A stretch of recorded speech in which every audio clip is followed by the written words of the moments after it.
زهقتي من الاكل التقليدي وعايزه تغيري تعملي حاجه للغداء او للعشاء تكون يعني مش تقليديه وولادك في نفس الوقت يحبوها، يلا بينا نعمل فطيره جميله جدا بعجينه قطنيه جدا وهشه وكمان حشوتها مميزه. والفطيره دي يا جماعه يعني حجمها كبير جدا من وجهه نظري انا، يعني فطيره اقتصاديه.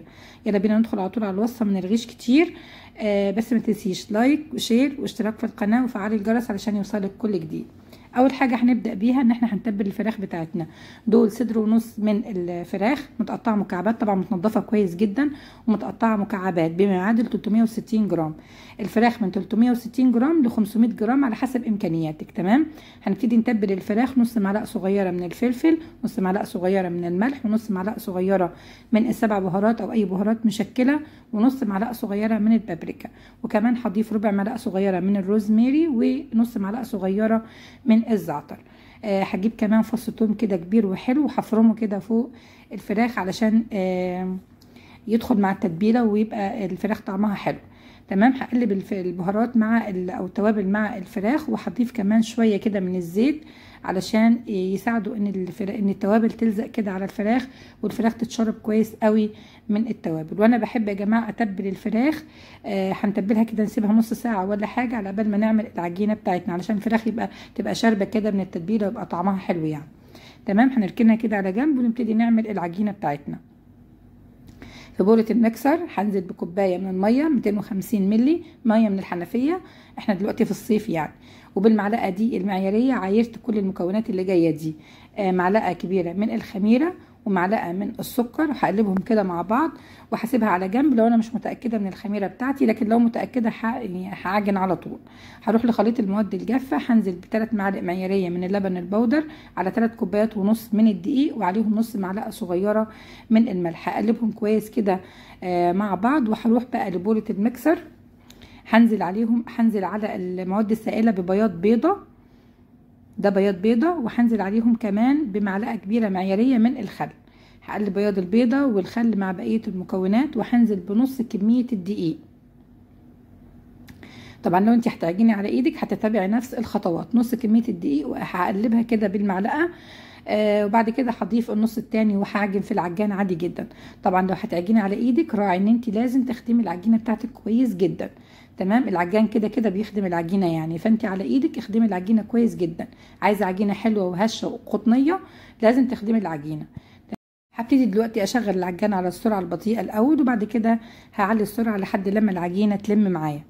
تمام. انا بدات الاول بكوبايه من الميه وهشوف العجينه هتلم معايا، هشوف القوام بتاعها. محتاجه ميه تاني، عندي ربع كوبايه كده من الميه خليته على جنب، وهبتدي اضيف الميه بالتدريج.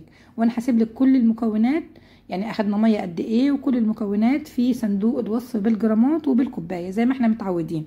تمام. ده ربع كوبايه الميه هنزل بيه، مش هنزل بيه كله مره واحده، لا هنزل بيه شويه شويه لحد لما قوام العجينه يظبط معايا، وهتشوفوا القوام معايا في الاخر. انا كده احتاجت ربع كوبايه الميه كله، وهضيف كمان عندي معلقتين كبار من المعالق المعياريه من الزيت، وهسيب العجينه او العجان شغال لحد لما العجينه تلم معايا.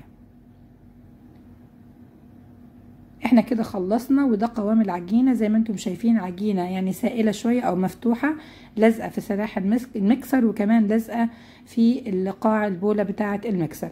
بليت ايدي كده بشويه من الزيت او دهنت ايدي بشويه زيت، وهاخد العجينه واروح بيها على الكاونتر. تمام. وادي العجينه بتاعتي زي ما انتم شايفين القوام يا جماعه. القوام ده هو اللي بيديني العجينه الهشه او الفطيره الهشه القطنيه، وانا بحب اعمل الحركه دي في العجينه. الحركه دي بتنعم العجينه معايا وبتخلي العجينه مخدومه جدا.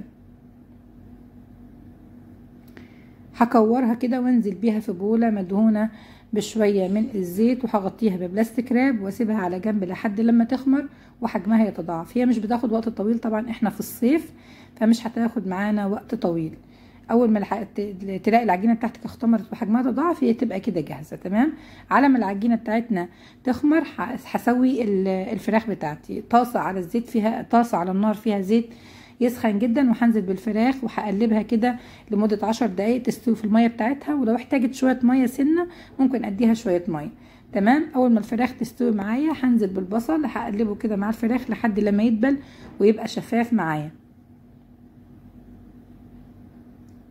ودلوقتي هضيف بقيه الخضار، فلفل احمر وفلفل اصفر وفلفل اخضر. لو مش متواجد فلفل الوان، الفلفل الاخضر هيكفي يعني، او هيأدي الغرض، مش لازم فلفل الوان خالص. هقلب الحاجات دي مع بعض لحد لما الخضار يستوي ويدبل معايا، وفي المرحله دي بقى خلاص هطفي النار. تمام. ودلوقتي هضيف الزيتون بعد ما النار بعد ما طفيت النار، وهقلب الزيتون كده مع الحشوه. وراعوا يا جماعه وانتوا بتتبلوا الفراخ ما تكتروش الملح علشان الزيتون بيبقى حادق. انا غسلت الزيتون بس برضو بيبقى لسه فيه نسبه حدوقيه يعني. هنزل بالحشوه بتاعتي دي في بوله، وهسيبها كده في التلاجة تبرد خالص خالص، علشان انا عايزه الحشوه دي بارده تماما يعني، مش عايزاها سخنه. تمام. هرجع بقى للعجينه بتاعتي، هي اختمرت وبقت جميله وحجمها تضاعف زي ما انتم شايفين. هشيل من عليها البلاستيك راب او الغطا ايا كان يعني، ورشه كده من الدقيق على سطح العجينه، وهبتدي اهبطها بايدي واخدها على الرخامه. رشه كده من الدقيق، والعجينه دي زي ما انتم شايفين طبعا قوامها عامل ازاي. فطول ما احنا شغالين نستعين بالدقيق يا جماعه علشان ما تلزقش في ايدينا، وما تلزقش ما تلزقش في الرخامه. هلمها كده بايدي وهقسمها نصين.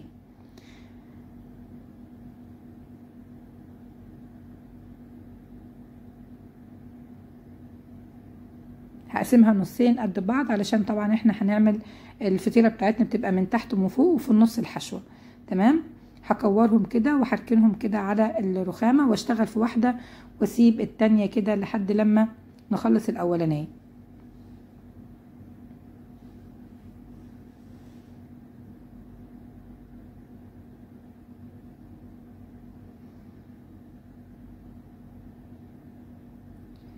عندي صينيه كده مدهونه بالزبده او السمنه او الزيت ايا كان يعني، وهاخد واحده من دول واغطيها كده بكيس بلاستيك علشان بس ما تقشرش معايا وتفضل طريه وحلوه عشان الهوا يعني. تمام.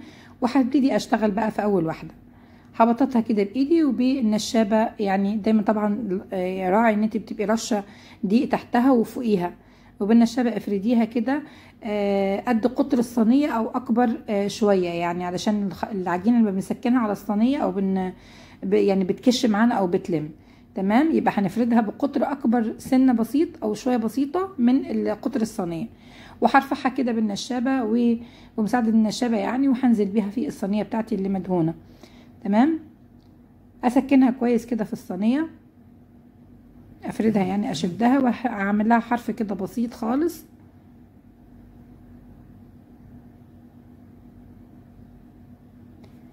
ودلوقتي هنبتدي بقى ننزل بالحشوه بتاعتنا. الحشوه طبعا ما تنسوش بارده يا جماعه مش سخنه.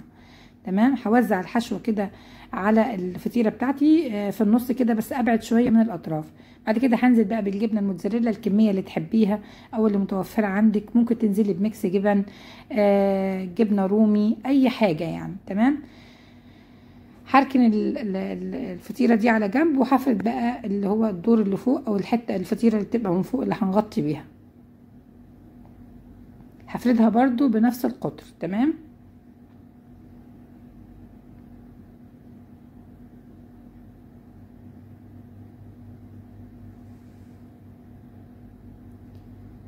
هرفعها كده بايدي وهنفضها كده من اي دقيق، واسكنها فوق الحشو على الصينيه. وبالمناسبه انا نسيت اقول لكم ان قطر الصينيه دي 30 سنتي يا جماعه. الصينيه دي 30 سنتي. الفطيره دي تنفع لصينيه 30 وممكن 32 كمان تمشي معانا. هبتدي بقى يعني اقفل الاطراف زي ما انتوا شفتوا كده، بضغطهم على بعض، وبعد كده بمسكهم والفهم واجيبهم من تحت يعني زي ما انتم شايفين كده. بصوا كده. طبعا في جيوب هواء في العجينه، عشان كده يعني هخرمها كده بعود شيش او بخله، وبعدين هبتدي ابططها بايدي كده كويس خالص. واقفلوا الاطراف كويس يا جماعه علشان ما تفتحش معاكم في الفرن. تمام. يبقى لازم اتفقنا لازم نقفل الاطراف كويس. هبتدي بقى ادهن وش العجينه عندي صفار البيضه اللي اخدت البياض بتاعها في العجينه. عندي الصفار وضفت عليه شويه من الحليب وكمان شويه من الخل، ودهنت وش الفطيره بتاعتي. ودلوقتي بوزع كده سمسم وحبه البركه على الاطراف، ومن فوق هنوزع كده شويه من الجبنه الموتزاريلا برضو الكميه اللي تحبيها. وهنزل عليهم كده بشويه من البابريكا وشويه من حبه البركه. والفطيره بتاعتي جاهزه. طبعا انا مشغله الفرن من قبلها بربع ساعه على حراره 200. هدخل الفطيره بتاعتي دي على الرف الاوسط، هي بتاخد معايا حوالي تلت ساعه. لو احتاجت شوايه بتولعي عليها الشوايه كمان دقيقتين لحد لما تاخد اللون اللي انت تحبيه. انا ما احتاجتش معايا شوايه غير يعني شويه بسيط خالص، حوالي دقيقه كده ولا حاجه، يعني كانت استوت من غير شوايه تقريبا. والفرن عندي بتشتغل من تحت بس على فكره.